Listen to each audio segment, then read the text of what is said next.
So இது பாட்டி வீட்டோட கோலம். இப்போது நம்ம நிறைய டைம் எல்லாருமே இருக்க மாட்டோம்ல, அதனால இந்த மாதிரி வந்து பெருசாக கோலம் போட்டு வச்சுருக்காங்க. இது பொங்கலுக்காக போட்டிருக்காங்க இந்த மாதிரி. ஸோ இங்கே பாருங்கள் எவ்வளோ கலர் கலராக அழகழகாக கோலம் போட்டிருக்காங்க. ஸோ இது எப்போவுமே இருக்கும். ஆனால் அதுக்கு தாண்டி எப்போனா வேறு கோலமும் போடுவாங்க. வெளியே வந்து இங்கே ஒரு பெரிய கொய்யாக்கா மரம் இருக்குது. இந்த மரம் எவ்வளோ பெருசாக இருக்குதுன்னு பார்த்தீங்களா?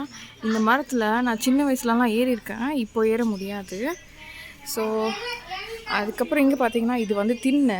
இதிலெல்லாம் கூட கோலம் போட்டிருக்காங்க. இது மேலே நம்ம உட்காரலாம். நாங்கள் சின்ன வயசுலலாம் ஆடி இருக்கோம் இது மேலே.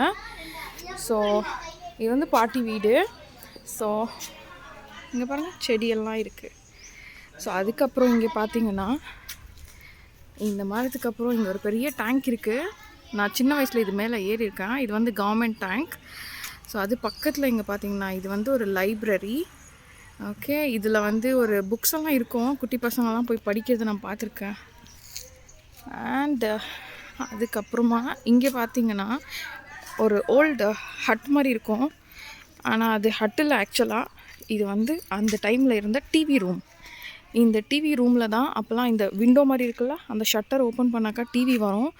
அப்போது தாத்தா இதை ஓப்பன் பண்ணி வச்சா இந்த ஊரில் இருக்கவங்க எல்லாருமே வந்துட்டு டிவி பார்ப்பாங்க. இங்கே it's a government TV store மாதிரி. அப்போல்லாம் யார் வீட்லேயும் டிவி இருக்காது. இப்போ எல்லார் வீட்லேயுமே டிவி இருக்குல்ல. So there you go.